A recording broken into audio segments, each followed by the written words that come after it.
নমস্কাৰ বন্ধুসকল, মোৰ অন্য এটা ভিডিঅ'লৈ আপোনালোকক স্বাগতম জনাইছোঁ। বন্ধুসকল, আজি আমি আলোচনা কৰিম SSC GD কনষ্টেবল 2024ৰ ওপৰত। আপোনালোকৰ এইবাৰ ছেফ স্ক'ৰ কিমান হ'বলৈ গৈ আছে? আপোনালোকে 30ৰ পৰা 40ৰ ভিতৰত কুৱেশ্যন কৰিলে আপোনালোকে ফাইনেল মেৰিট লিষ্টত আহিবনে নাই, বা আপোনালোকৰ ফাইনেল কাট অফ কিমান থাকিব এইবাৰ? এই ভিডিঅ'টোৰ মাধ্যমেৰে মই আপোনালোকক গোটেইখিনি কথা বিতংকৈ জনাবলৈ চেষ্টা কৰিম, কাৰণ মই এটা পল দিছিলোঁ কমিউনিটি পষ্টত। তাত বহুতেই তাত ভোট কৰিছে, কি কৰিছে, কিমান ভোট আহিছে, আপোনালোকৰ বাবে বহুত কম যাব কাট অফ এইবাৰ, কিমান কম যাব, গোটেই এই ভিডিঅ'টোৰ মাধ্যমেৰে গোটেইখিনি কথা মই আপোনালোকক জনাবলৈ চেষ্টা কৰিম। যদি আপোনালোকে মোৰ চেনেলটোত প্ৰথমবাৰ কাৰণে ভিজিট কৰিছে, তেতিয়াহ'লে মোৰ চেনেলটো ছাবস্ক্ৰাইব কৰক আৰু কাষত থকা বেল আইকনটো প্ৰেছ কৰক। চাওক বন্ধুসকল, প্ৰথম কথা মই আপোনালোকক আগতেই জনাইছোঁ যে এইবাৰ কাট অফটো কম যাব। কি কাৰণত কম যাব আপোনালোকে সেইটো ভালদৰে গম পাইছে যে এইবাৰ বাহিৰৰ ল'ৰা একেবাৰে কম, নিচেই কম সংখ্যকে এক্সাম দিবলৈ পাইছে, কাৰণ এক্সামৰ আগতে এইবাৰ তেওঁলোকে কৰায়ত্ব কৰি অসম পুলিচক চমজাই দিছে বা প্ৰশাসনৰ হাতত চমজাই দিছে। সেই হিচাপত এইবাৰ কাট অফটো কম যাব। আৰু মই এটা এক্সিট পল দিছিলোঁ, তাত বহুতেই ভোট কৰিছে, কিমানৰ পৰা কিমানলৈকে আপোনালোকৰ মই দেখাই আছোঁ, আপোনালোকে চাব পাৰে। প্ৰায় সংখ্যকে 30ৰ পৰা 40ৰ ভিতৰত ভোট কৰিছে, আৰু কিছুমানে 50ৰ পৰা 60ৰ ভিতৰত।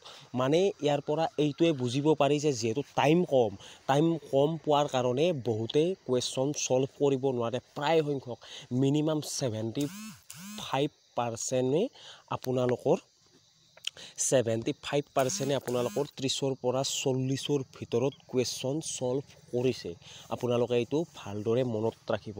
আৰু যিহেতু বাহিৰৰ ল'ৰা আহিব নোৱাৰিলে এক্সাম দিবলৈ, যেতিয়াই বাহিৰৰ ল'ৰা নাহিব তেতিয়া আমাৰ কাট অফটো ডেফিনেটলি কম যাব। আপোনালোকে সেইটো ভালদৰে জানে, কাৰণ অসমৰ কাট অফটো বেছি নাযায় অসমৰ ল'ৰা ছোৱালীৰে। বাহিৰৰ ল'ৰা ছোৱালী আহি কাট অফটো বঢ়াই দিয়ে, আৰু তাৰ ফলত কাট অফটো বহুত হাই গুচি যায়। মই আপোনালোকক অলৰেডি আপোনালোকৰ ছেফ স্ক'ৰটো মই জনাইছোঁৱেই। যদি আপোনালোকে সেইটো ভালদৰে চোৱা নাই ভিডিঅ'টো, মই আজি আকৌ আপোনালোকক জনাই দিবলৈ চেষ্টা কৰিম, কাৰণ মোক বহুতে কৈছে যে এই কাট অফটো নাযায়, ইয়াতকৈ বেছি যাব। আপোনালোকক মই জনাইছোঁ যে এইখিনিৰ ভিতৰত এইবাৰ থাকিব।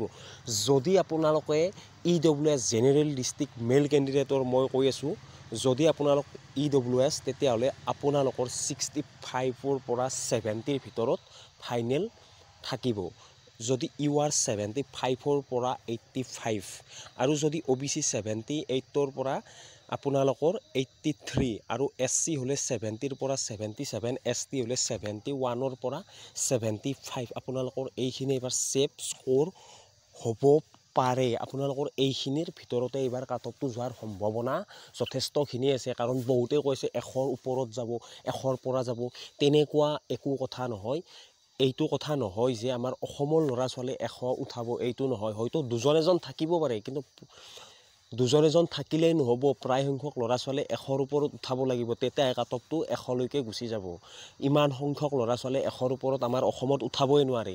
বাহিৰৰ ল'ৰা ছোৱালী আহি আমাৰ কাট অফটো বঢ়াই দিয়ে, কাৰণ তেওঁলোকৰ তাত কাট অফ বেছিকৈ যায়, আৰু তেওঁলোকে আমাৰ ইয়াত আহি এক্সাম দি আমাৰ কাট অফটো বঢ়াই দিয়ে। কিন্তু এইবাৰ সেনেকুৱা হোৱা নাই, এইবাৰ নাই বুলিয়ে ক'ব লাগিব বাহিৰৰ ল'ৰা ছোৱালী। আপোনালোকৰ বাবে এইটো ভাল খবৰ। আপোনালোকে যদি ৰানিঙৰ কাৰণে প্ৰিপাৰেশ্যন কৰা নাই, তেতিয়াহ'লে আপোনালোকে ৰানিঙৰ কাৰণে প্ৰিপাৰেশ্যন কৰক। যদি 30 বা 40ৰ ভিতৰত কুৱেশ্যন ছল্ভ কৰিছে, তেতিয়াহ'লে আপোনালোকৰ বাবে ভাল খবৰ। আজিৰ ভিডিঅ'টোত এইখিনিয়ে। আজিলৈ আহিছোঁ। জয় হিন্দ, জয় ভাৰত।